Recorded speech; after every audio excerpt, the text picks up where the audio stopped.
So I'm here with Kevin. He is a patient with hypertension, and I'm going to talk to him about his pathology and different risk factors, modified risk factors that he can change to get healthier. So Kevin, some things that are about hypertension. There are two types. There's primary hypertension, secondary hypertension. I believe you have primary, which is caused through lifestyle, the foods you eat, things you do for fun sometimes, like smoking or drinking. Secondary hypertension is due to like endocrine conditions, hyperthyroidism, which I don't believe you have.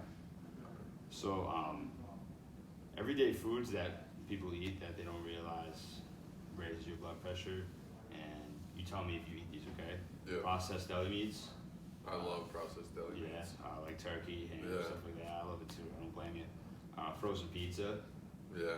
Do you like pickles on your hamburger? Yeah. How about like canned soups? Yeah, I do canned soups every once in a while too. And then there's also processed foods that are high in trans and saturated fats. Like, do you go get fast food? That's my main. That's your go-to? My main thing Okay. I do. So everything I just named are things that you should probably stop eating as soon as possible. All right. But don't worry, I got some foods that you could seek out that will help you. Calcium-rich foods like skim milk, yogurt. You like milk and yogurt? Yeah.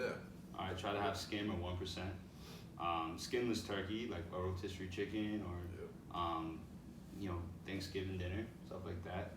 Pretty good. Fruits. Eat more fruit. Do you eat fruit at all? Sometimes. Not enough. Try to have fruit every day, man. All right. Start your day with some fruit.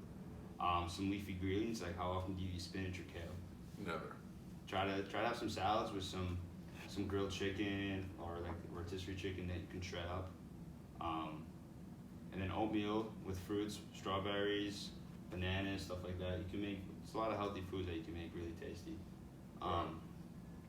Again, I'm not a nutritionist, but based on the research that I've done, these things will help you lower your blood pressure.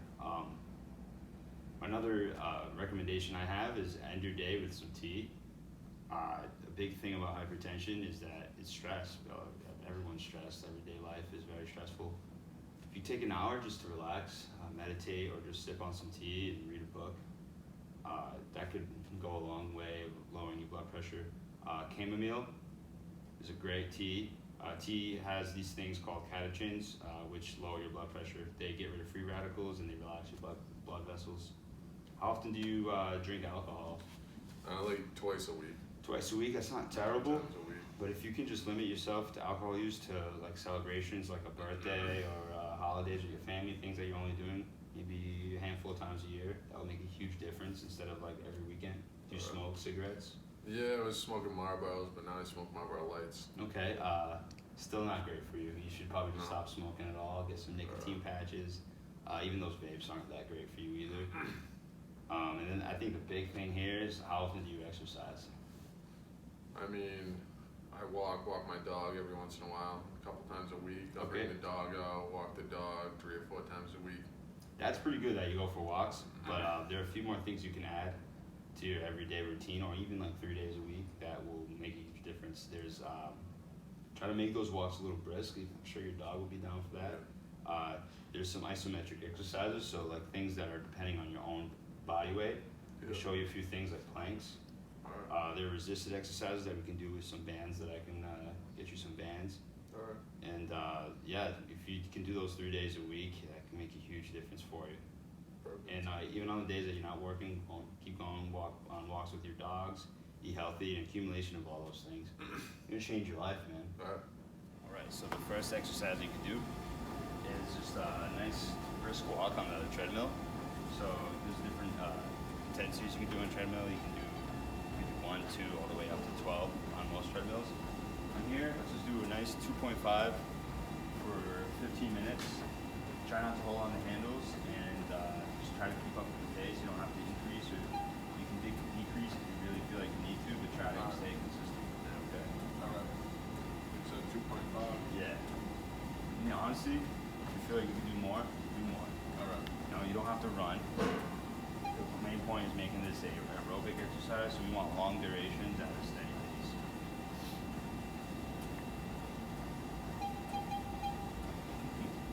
We can cut.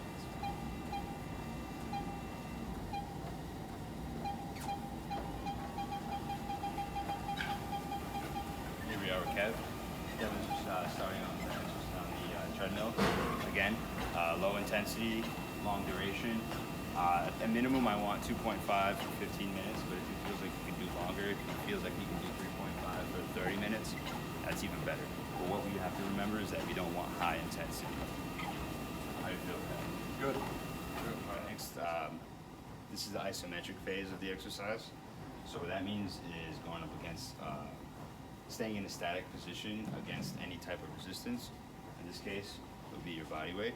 So what I want you to do, Kev, I can show you first. We call these planks. So you just get on your elbows, and we'll start off with your knees on the ground, and eventually we want to get you to the point where you can take your knees off. Alright. Well, first you start with your knees and try to stay up here. I like to do 1 minute. If you can just do 30 seconds at first and work your way up to a minute, that's fine too.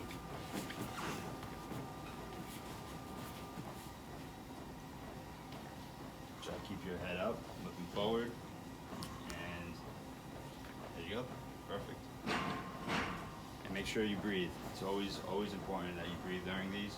A lot of people do a technique which is called Valsalva. They feel like it'll help them resist all the weight, but that's actually counterintuitive because you might pass out doing that.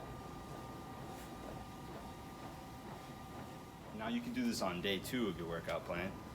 This is still working out your core, and this is still considered one of those isometric workouts. If you look over to Kevin here, he's going to be doing a side plank with knee support. So if you just raise your bottom off the, and there you go. Again, make sure to breathe. Don't do that Valsalva technique, and you can even lower down your knees right there to where it feels like it's just keeping you up.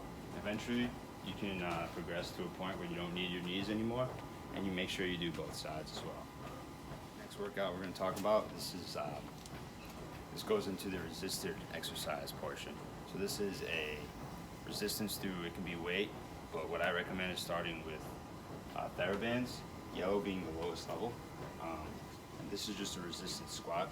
Research shows that isometrics, aerobic exercises, and resistance exercises will help lower your hypertension in the long term.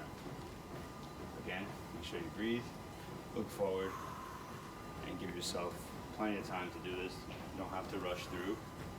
And yeah, you can make this harder by switching band colors. Red is a little more difficult. Blue from there, black.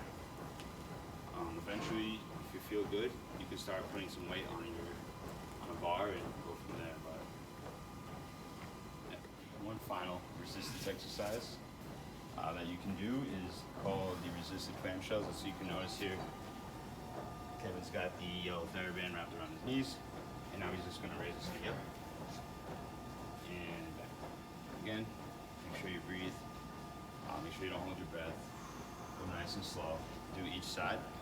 And this is another technique that will help lower your blood pressure in the long term.